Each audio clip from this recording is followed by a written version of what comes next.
राजा का इतना बड़ा दोष नहीं था। आएगा तुमको जो सुन, तुमको जो सुन लला हमारे, बिन राजा के फिरे मारे मारे, बिन राजा के फिरे मारे मारे।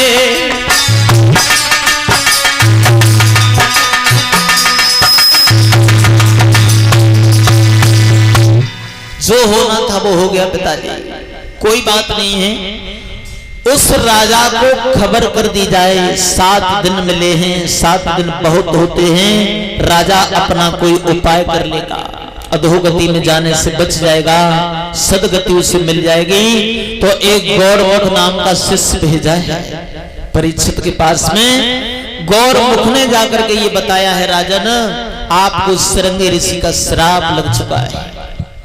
जो सर्प तुमने महात्मा के गले में डाला था, वो सर्प 7वें दिन जिंदा होकर के तुम्हें डसेगा।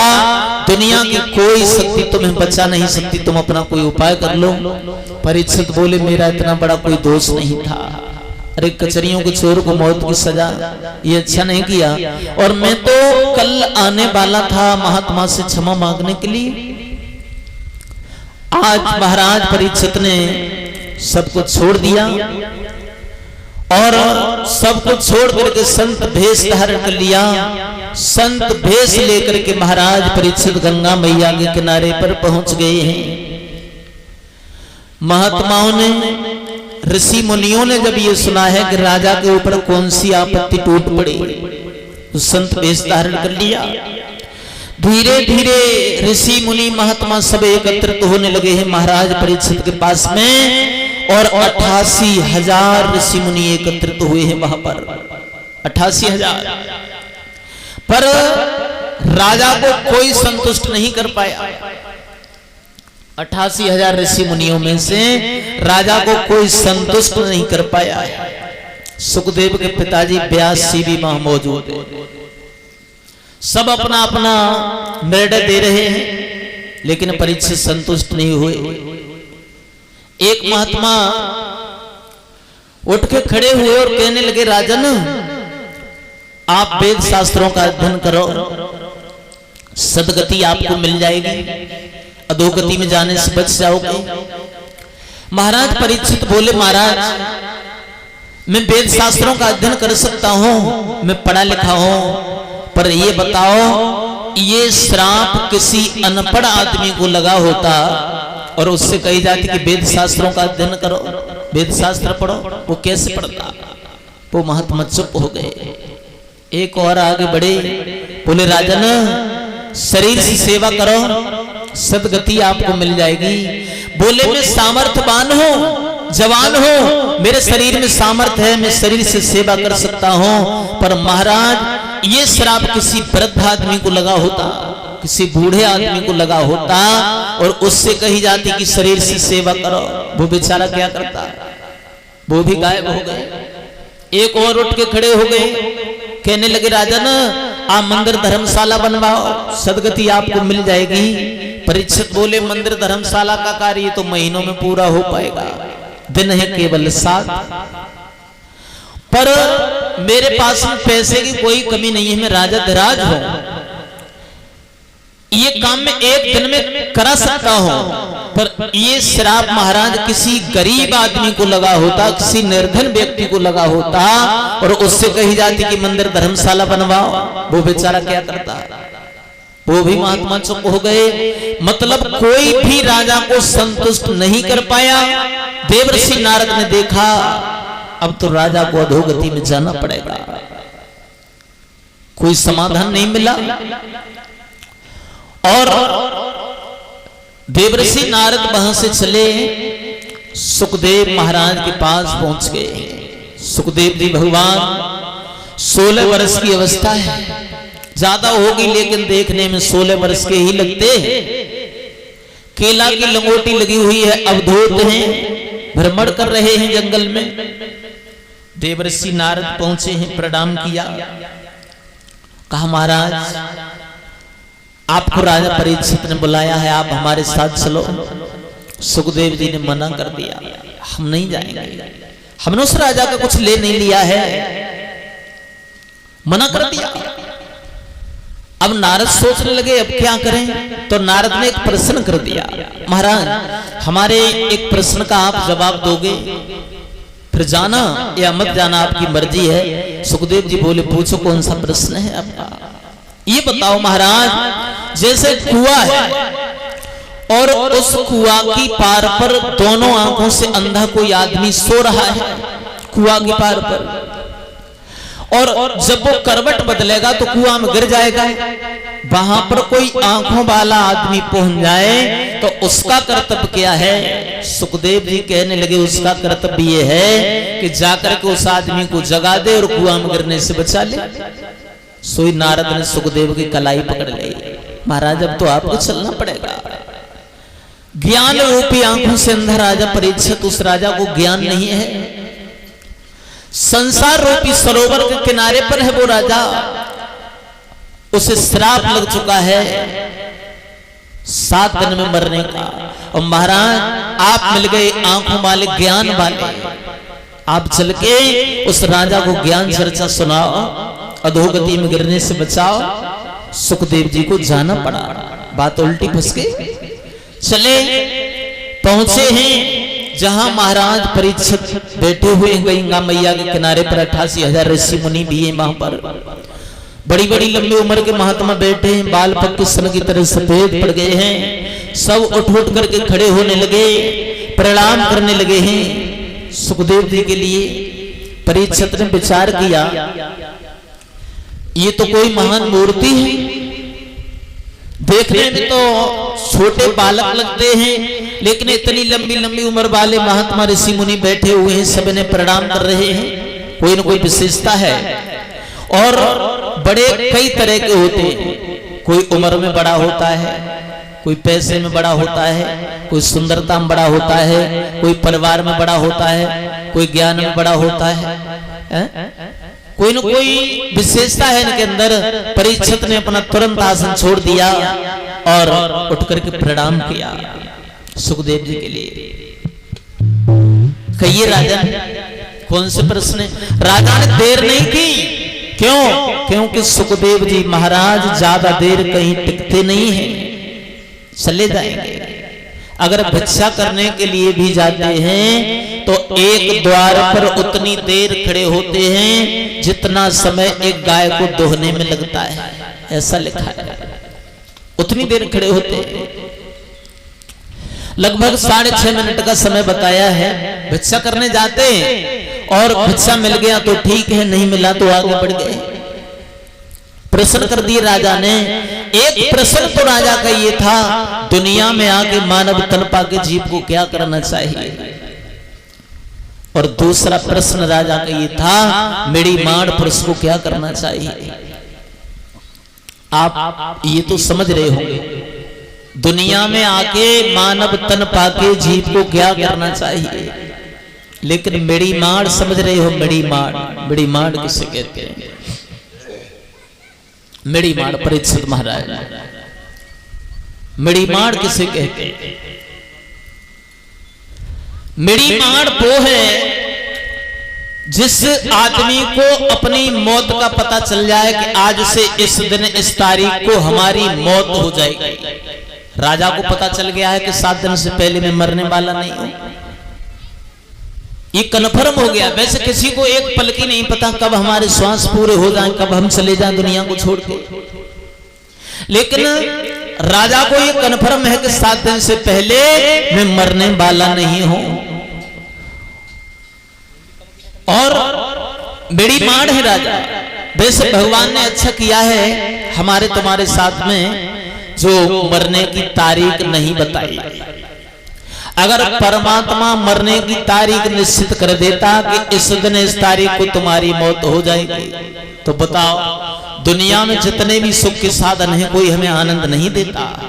फिर तो वो ही दिन घूमता रहता कि उस दिन तो हम चले जाएंगे दुनिया को छोड़ के, और फिर पता नहीं आदमी तब तक क्या से क्या कर देता, उस दिन से पहले तो हम मरेंगे नहीं। तो ये परमात्मा ने अच्छा किया जो मौत के बारे में नहीं बताया।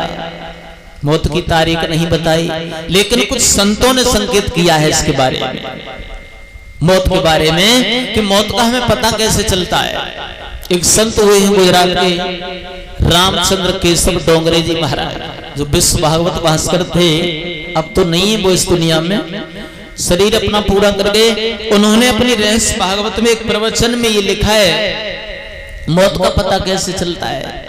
जिस व्यक्ति को अपनी नाक का ये सिरा दिखाई न दे, समझो 3 महीने बाद मृत्यु होने वाली है, जाने वाले हैं।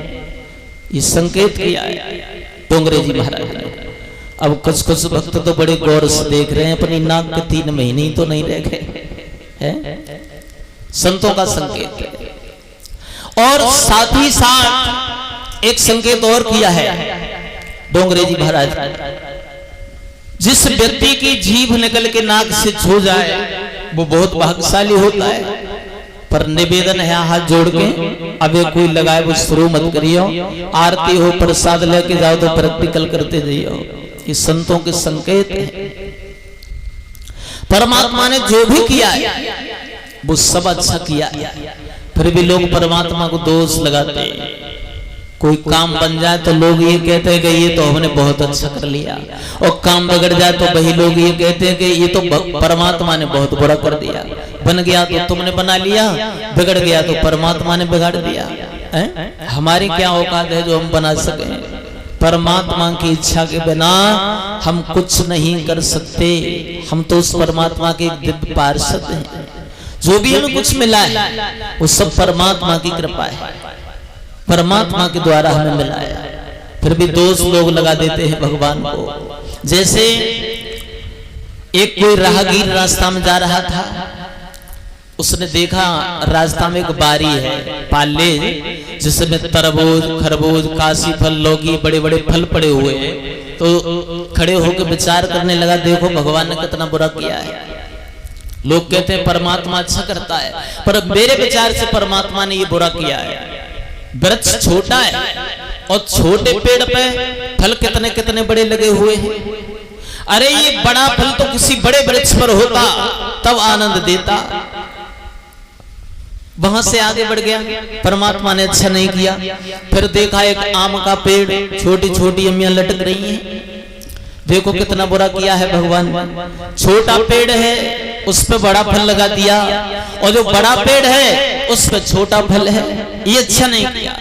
बैठ गए पेड़ के नीचे, हवा चल रही है, नींद आ गई, उन्हें सो गए। जब सो गए हैं तो परमात्मा ने प्रेरणा देने के लिए एक अमिया तोड़ी है। एक अमिया टूट के और जाकर उनकी नाक में लगी। उठ के एकदम भड़बड़ा के बैठ गए, चारों तरफ देखा तो एक अमिया टूटी पड़ी है। सोई हाथ जोड़ के बैठ गए, बोले भगवान तूने अच्छा किया है, बुरा नहीं किया। जो भी किया है अच्छा किया है। आज जा बड़े पेड़ पे वो बड़ो बाव फल लगो हो तो, और वो हमारी नाक में अगर लग जातो तो अपनी तो गोविंदाय नमो नमः यहीं पर हो जाती। तो परमात्मा कभी किसी का बुरा नहीं करता है। और दूसरा प्रश्न राजा का ये था कि दुनिया में आके मानव तन पाके जीव को क्या करना चाहिए। भगवान ने बड़ी कृपा कर दी, मनुष्य का शरीर हमें दे दिया। बड़े भाग्यमान उस तन पावा, सुर दुर्लभ सदग्रंथन गावा। सुर कहते हैं देवताओं के लिए, जो देवताओं के लिए भी मनुष्य की योनि दुर्लभ है। देवता भी तरसते हैं इस योनि के लिए। और हम दुनिया में परमात्मा ने मनुष्य बना करके भेजे, तो हमें ऐसा कुछ काम करके जाना चाहिए और कुछ हम ऐसी छाप छोड़ के जाएं जो लोग मरने के बाद हमें बरसों तक याद करते रहें। भगवान का भजन करें। ये मनुष्य का शरीर दिया है इसलिए नहीं दिया कि हमने विषयों में से गमा दिया और चले गए बाद में। ये काम तो पशु पक्षी कीड़ा मकोड़ा भी करते हैं। अरे हम घर मकान बनाते हैं, वो घर मकान तो चिड़िया भी बनाती। देखा है आपने चिड़िया कितना सुंदर घोंसला बनाती है, अपनी चोंच से ही बुन देती है। वो भी इंजीनियर है अपने घर की। कोई डर नहीं है, न बरसात का डर है, न आंधी तूफान का डर है। हम बच्चे उत्पन्न करते हैं, ये काम पशु पक्षी कीड़ा मकोड़ा भी करते हैं, पर वो भगवान का भजन नहीं कर पाते।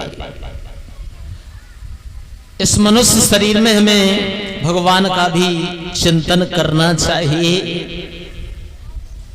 भक्तों,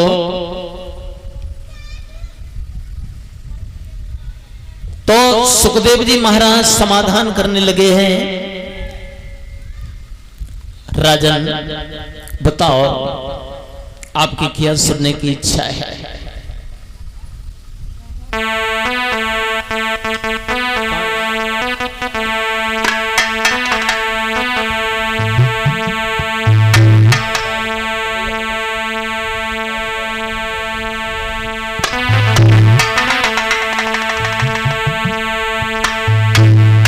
एक कीर्तन बोलने सभी भक्त फिर आगे बढ़ते हैं, कथा में गाएंगे सभी तालियों के साथ में।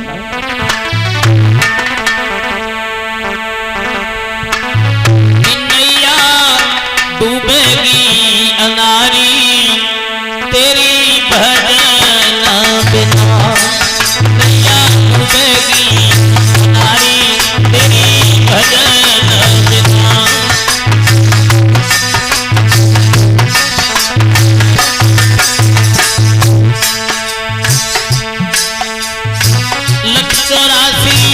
भोगी भोगी की मानो सते ही पाई,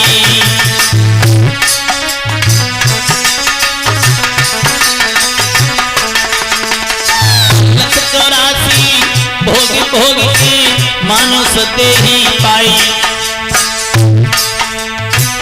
जा ईश्वर ने सब कुछ दीनो बाकी सुध बिसराई, खोई गई धोखे में उमरिया तेने भजन बिना, खोई गई धोखे में उमरिया तेने भजन बिना।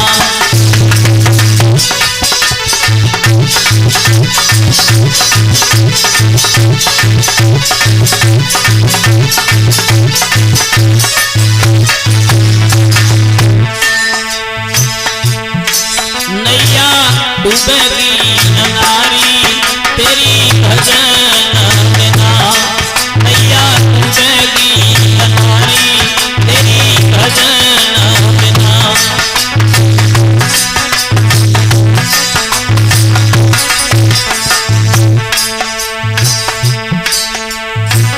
चार दिना की रेन उजेरी फिर अंधियारी आवे, चार दिना की रेन उजेरी फिर अंधियारी आवे।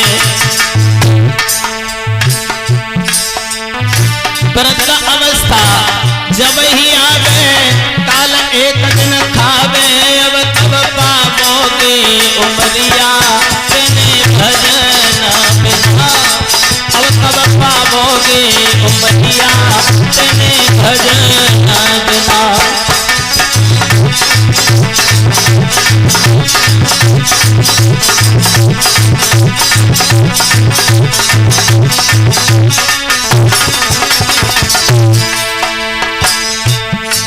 नैया डूबेगी अनारी तेरी भजन बिना, नैया डूबेगी अनारी तेरी भजन बिना।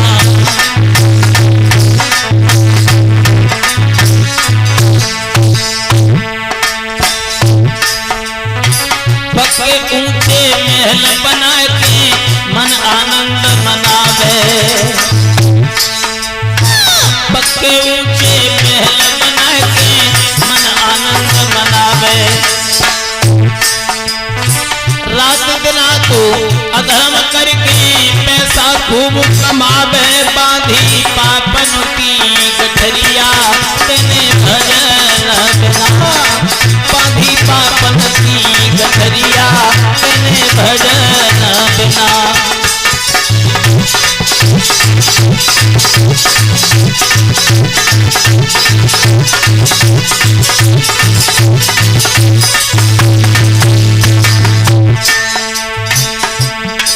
नैया डूबेगी अनारी तेरी भजन बिना, नैया डूबेगी अनारी तेरी भजन बिना।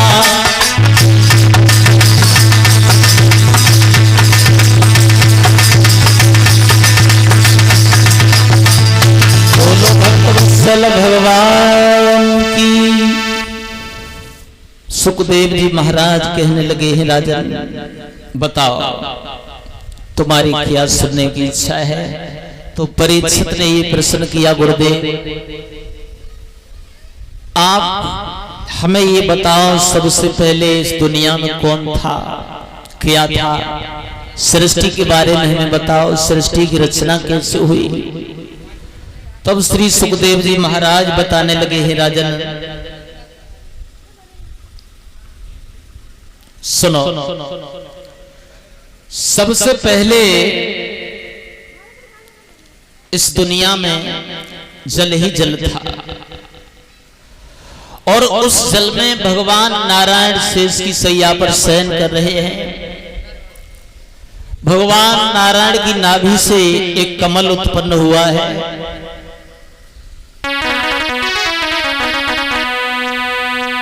उस कमल से ब्रह्मा प्रकट हुए। अरे भयो नाभ से कमल, भयो नाभ से कमल प्रकट जब ब्रह्मा तप कियो।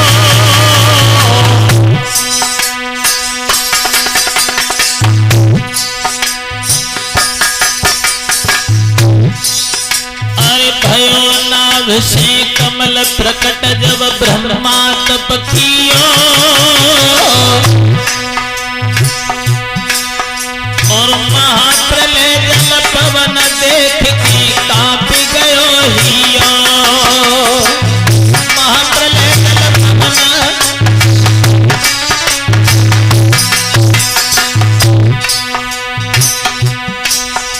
ब्रह्मा जी उस कमल से प्रकट हुए। भगवान नारायण की नाभि से कमल, कमल से ब्रह्मा। ब्रह्मा ने चारों ओर नजर घुमा के देखा,